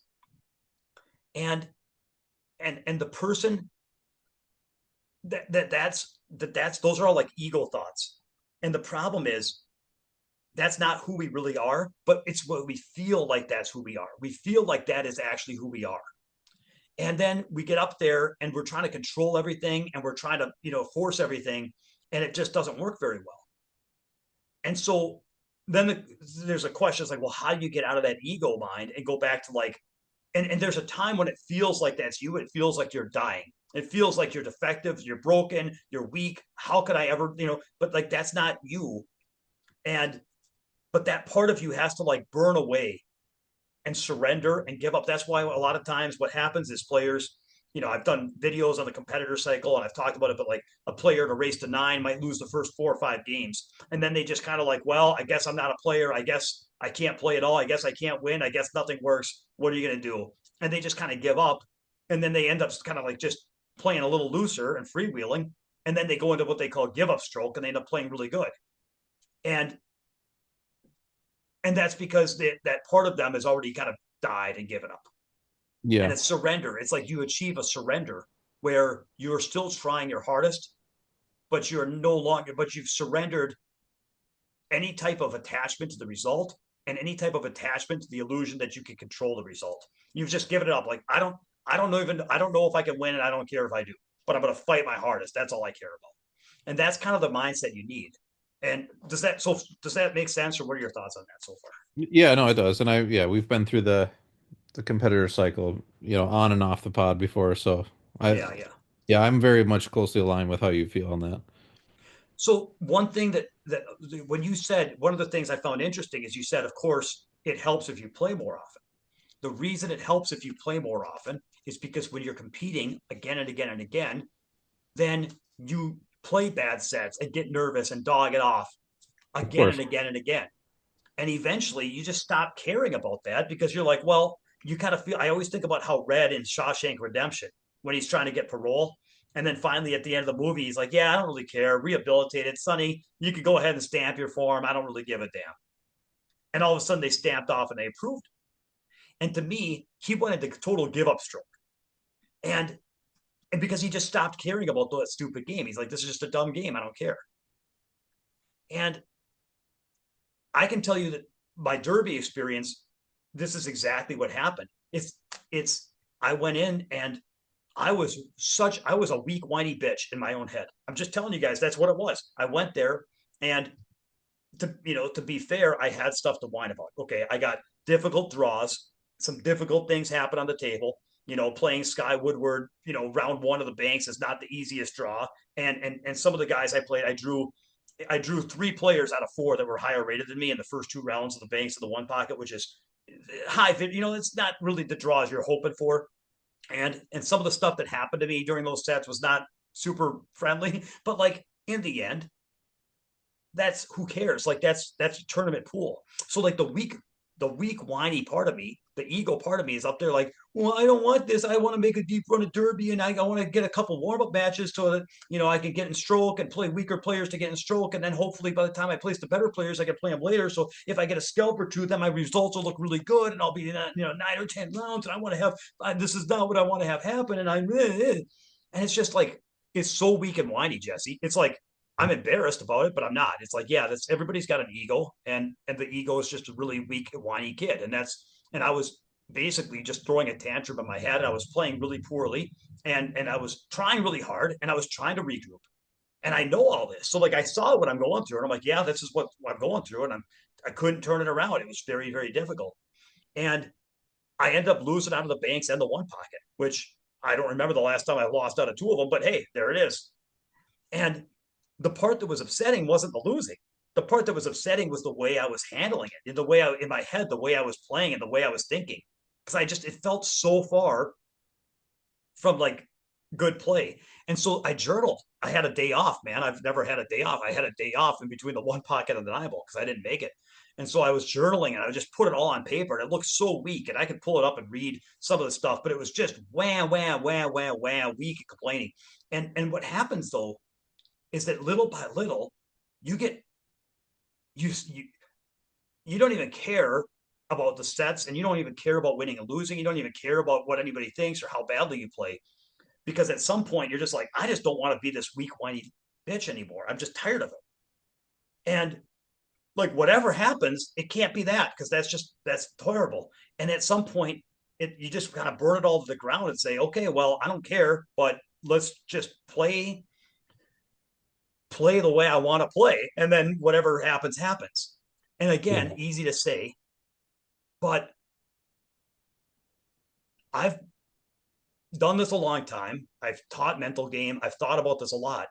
And there's no knowledge that I've had that has prevented going through that experience some of the time, Hmm. because knowledge is of the ego. And so it is like it's like living in that world. There's no knowledge that you can acquire to transcend knowledge. And so in the end, what I would say is that pre-match jitters are universal, and there's no escaping it. And sometimes you're going to show up and dog it because of it. And that's how the way it's going to go. And so there's an ego part of you that's like, well, I don't want that to happen. It's like, yeah, well, it's like saying I don't want to lose ever, or I never want to miss, or I never want to lose, or I want to win every tournament. How do I make that happen? It's like, that's not how it works. How it works Right. is you're going to feel terrified. You're going to feel horrified. You're going to feel tremendously attached to results. You're going to feel really, really like the whole weight of your self-worth and your pool future and everything rides on how well you perform in this set, because everyone in the world is watching and judging, and how you perform in this set is going to permanently decide if you have what it takes to have a pool future or not. And if you fail now, then that means you're going to be unlovable, and it's just like doom and gloom. It's how it's going to feel. And your job is to do two things: do your best to get out of that mindset as quickly as you can by learning. There's things you can do, experience, but also understanding that that's fiction. It's all fiction. You don't have to strengthen that. You don't have to buy into that. And then two, when you go through it, you just have to go through it enough times to where you achieve an ego death. Because when you lose enough, loss is actually kind of what like helps defeat, like it keeps you humble. So there's a really cool quote. I don't remember if I shared it on the podcast before, but I'll end with this quote. When you expect it least, the ego, declared dead, will surge into your soul, and in an instant, you'll feel as far removed from Tao as heaven from earth. Has this happened to you? Don't despair. Let it go. Do what comes next. Failure is a humbling experience akin to enlightenment. In an instant, you'll discover heaven and earth are one, and you've never separated from Tao. So there's more, but the point is like I was not in the moment as I was saying those things because I was thinking about stuff. I just know those words by heart. But the point is, it really you feel in that moment like you're irreversibly, irredeemably flawed, and that's all an illusion. And and when that dies and you're broken and like, oh man, this didn't work, then you realize there's the ego that dies and you keep moving. And failure is humbling, and humbling is what is leads back to humility. So it's like in the end, I guess what I would say to somebody saying about pre-shitters is that they're unavoidable, that they're not bad, that it's unavoidable. It's like the ego. You're not going to get rid of it, and the desire to get rid of the ego comes from the ego. The desire to try to find a way to transcend pre-match shitters is it's unavoidable. So and so it's there's nothing to be afraid of. Here's what I say: it's you're going to be afraid sometimes playing a pool match. So don't be afraid of being afraid. Just accept that sometimes you're going to show up and be in a really bad state of mind and be really whiny and nervous and weak, and understand that that's just. And one of my favorite lines is sometimes I tell people. A lot of times people think, "Oh, I'm not a real pool player because I'm so weak. I have so many weak thoughts." I'm like, no, that means you are a pool player because every real pool player puts themselves in difficult situations where they feel really up against it and negative emotions and fear and self-loathing and frustration. Everybody goes through that. Yeah. There's only one type of person that doesn't go through that, and that's somebody that never leaves their basement and only plays weaker players in their comfort zone where they're not out of their comfort zone. And it's like the people that don't deal with pressure. So what I like to tell myself is there's if you ever have a voice it's like, oh man, I'm so weak and I'm so whiny and this is proof that I'm just not a real pool player. It's like, no, no, no. That's actually proof that you are a real pool player and that you are on the right road. So just keep going. So pre-match jitters, Jason, I would just say forget trying to eliminate them. Take it as a badge of honor that you're a real competitor because you're putting yourself in your positions where it's going to be difficult at times. You're one of us now. So smile, welcome the adversity, welcome that as part of a game that you don't get to practice on your home table, and then seek out competition as often as you can so that you get in that spot as often as you can, and and then you'll learn that it's not the end of the world, even if it sinks your set.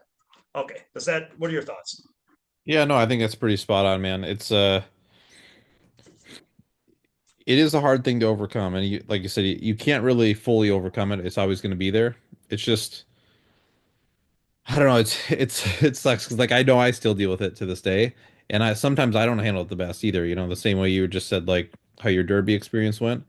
Like if I'm really not feeling good about pool or not really fully, committed to wanting to be there and competing, it's very easy for me to just get into like a give up mindset too, and essentially just like sign off the day. I mean, I've done that so many more times in the past 5 to 10 years than I have in earlier in my pool career, right? Where I wanted to fight for every last rack, but it's just it's just part of life too, that happens outside of competition. I mean, sometimes your back gets against the wall and you kind of have to deal with a lot of discomfort, and part of growing in life is sort of being in there and kind of figuring it out on the fly and trying to handle it the best you can. And so I actually forgot the coolest part about this is I forgot to talk about the 9 ball and what happened. And actually a pretty cool. I couldn't have scripted it better.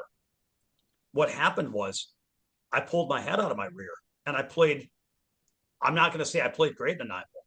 I've got other problems, but my head was screwed on straight, Jesse, and I played the way you know what I mean. I played like normal, like I played like I just don't care, but I want to win. I want to try my hardest, and it's fun. And I was just like, I mean, I was almost in a spot where like it didn't matter if I drew Josh Filler anymore because I was no longer this weak, whiny guy that just wanted good results and wanted a chance to hopefully work around the things that I wasn't confident about. It's like, no, no, no. I was just like, I was at a spot where I'm like, I don't care what happens. Just God, whatever you need to put in front of my path to make me a better version of myself, just bring it on. I trust you to mold me. Just that's all I care about. It's just I'm the sword. You beat me with the hammer or put me in the hot fire. I don't care. It's not about me. It's about turning me into something better than I am because I get that I'm nothing.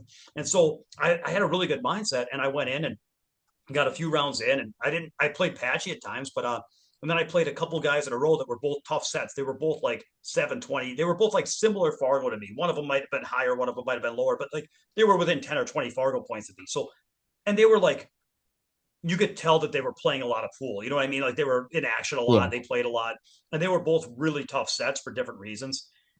One of them went 8-8, and I was Okay. up eight. I was up 8-5, and then the guy got back to 8-8. He ran through some of the. I mean, he just went into like I'm going to do whatever it takes. And he ran through like the toughest rack in the world, and then at 8-8 he dry broke Jesse. And I hated to do it, but I needed to. I took my bathroom break. I came back. I had to play a safety, and I played such a good safety that like it was just like you're guaranteed ball in hand. And I even kind of played the one up near the nine, where in the back of my mind I was like maybe they could. So then I get ball in hand, and the nine was on the spot, and the one was even with it, like on the kitchen line, like even with it. Oh yeah. But the balls were open, so I could run out. But it was a tough, there was a number of transitions that were all touchy, and I hadn't Sure. shot for 4 racks. And I'm looking at this 1-9 combo, Jesse, and I'm like, I felt like it was a sucker shot, but Full of then I'm like, confidence, clearly. but I've got no confidence right now. And there's a rat. So it's like if I dog the combo, I'll always wonder if I'm going to run the balls. But if I fail to run the balls, I'll always wonder if I could have just made that. But what settled it for me is when I shot the combo, the one would carry him off the nine and go up table, and then I wouldn't necessarily give up a shot. And I'm like, it wasn't a totally free shot, but it was close enough to free. I'm like, Yeah. I got to shoot at it, and I got off the ball twice, and I ended up shooting the thing in and split the wicket, and so I got past that one. It was super tough. I was up 8-5, and the guy turned into King Kong on me. Then I played another guy that was similarly rated, and that one was tough. And I was at one point I was 7-7, and I had to shoot a shot of the three ball, Jesse. That was like my nightmare shot. I was like an inch off the side rail, and the ball was out in the middle of the table, out in space, and I had to cut at the corner for like I had to like elevate off the rail and spear like hook draw to the side rail with like low ball and a touch outside, spearing the ball in, elevated like diagonally across the table, and there was no cover. There's no way to get safe. I'm drawing my cue ball in the middle of the table. It's like, and there was no reasonable safety. And I'm like, my back was like, I guess I have to go. And I just one time I picked a contact point, and I flung the ball in the corner and ran out, and then I broke in the nine on the hill. And I'm like, yeah.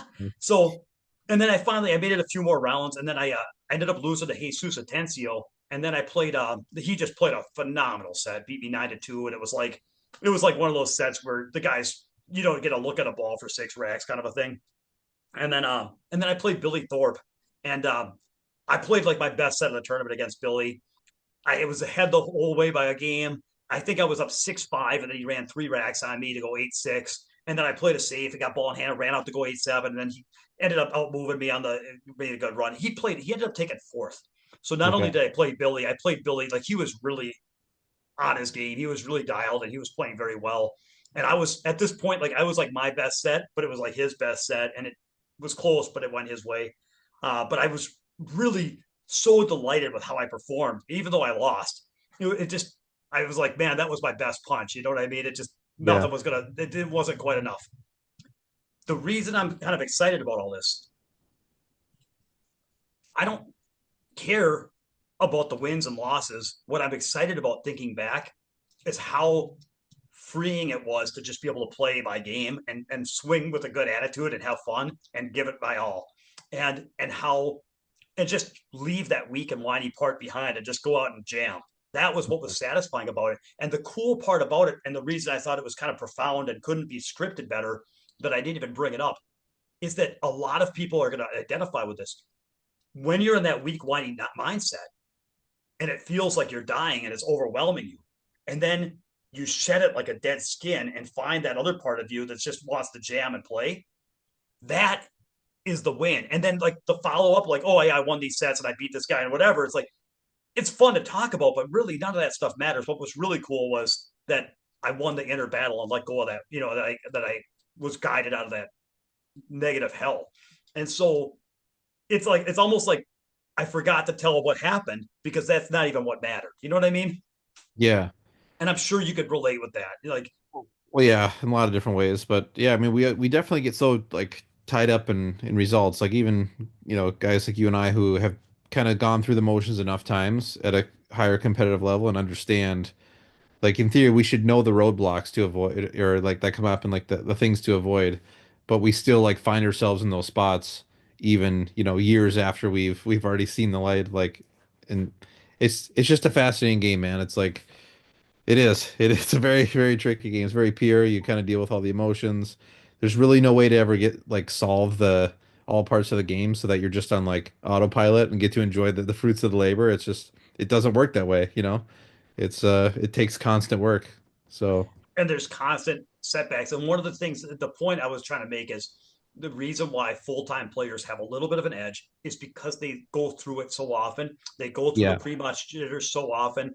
They go through they play a tournament every week, which means every week they go through the cycles. Every week they go through losses. Every week they come up short. Every week they get weak and whiny. And so they go through it enough that they shift back. And if players only play once a year, it's like every time you play, you you might have the knowledge and the journal entries reminding you of all this stuff, but it's not the same. And that's why when you the last 2 years did not win on day one, but you won on day two. And for me to go out in Derby and struggle in the first couple events and then find a gear and find a way to approach it, it's not a surprise to me that that going through those tough sets helps bring out our good sets. So yeah. Well, that's a good point. and that's an advantage that you have, and it goes to our point of last time we were talking about shot taking and playing tough players more often. It's because it's those ego deaths, man. It's those brutal losses, and those you got to go through the weak and whiny part to get tired of being weak and whiny, to find the strong part inside of you. You can't find the strength without shedding the weakness, and the only way to shed the weakness is by letting it sink your ship a few For times. sure, yeah. Yeah, and for those people who are in a spot, which is almost every pool player, right? Like where you can take advantage of both. You can play in so many tournaments every other weekend or every weekend that are in your comfort level where you feel like you're kind of in the higher skill range in the tournament, but you can also do the shot takes and deal with that discomfort and that lack of like self-belief. I mean, it's so important to do it while you have access to both. Because if I mean, we know, but like if you get to a position where you haven't like learned to overcome that or had a bunch of like inner triumph of overcoming those tough scenarios, and then now you don't have that like big fish in the small pond thing to rely on, it makes the process extremely difficult because you can lose all your confidence and yeah, it's hard to do. So take advantage of it while you have it. Yeah. I think too, one of the things, there was a lot of YouTube comments on our last pod about shot taking and how often should you shot take and why people plateau. And several of the YouTube comments, like at least two, maybe three, were talking about the money and how, well, I mean, if you play better players for this much money this often, here's what it's going to cost. And, not everybody can afford this and that. I'm like, look, there are there are in my area, I can't speak to your area, but in our area, there are several, like at least 3 or 4 tournaments I know of that are like $10 or $15 entry fee tournaments where you can end up playing some of the best players in Minnesota for like, you know, in and if you play well, you can play them deeper in these little mini tournaments. And it's like, I just in my mind, yeah, there are several things that can deter somebody from shot taking. Yeah. One is money. One is time. A lot of people complain, oh, tournaments just take so long and there's so much waiting around and I don't like it. So there's time, there's money. There's sometimes you have to drive an hour to get to a pool hall where they have those tournaments. And all of those things are true. Hmm. But really, I think that if you had to really figure out what stops people, is it really the 45-minute drive? Is it really the $15? Is it really the whatever is or is it that they don't like to be out of their comfort zone? Because if you told them Yeah. it was a 45-minute drive and you told them they were going to have to wait around the pool hall for 6 hours and you told them that they were going to have to pay $15 to get in, but if they knew that they were going to win the tournament, they'd make that drive. If they knew they were Yeah. going to play their best and they were going to win the tournament, they'd be like, yeah, I'll drive out there for that. So if you would drive 45 minutes to go win the tournament, if God promised you that you'd play your best and you'd win the tournament, would you drive out there 45 minutes and would you pay the $15 and would you be willing to wait around for 4 or 5 hours in between matches? And if the answer is yes, then go do it. And don't give me any excuses about how tournaments take too long and it's a long way away. It's like that's not the real answer, man. That's not the real answer. For sure. Sorry. Yeah. I'm No, sorry. I I mean, know there's the truth probably hurts. those other factors do probably play a little bit into it, but yeah, for the most part, a lot of it is the like ego and not wanting to be in uncomfortable spots. Fear, man. Call it what Here it it is. is. You're Yeah. scared. If you're Because like scared, you're I scared.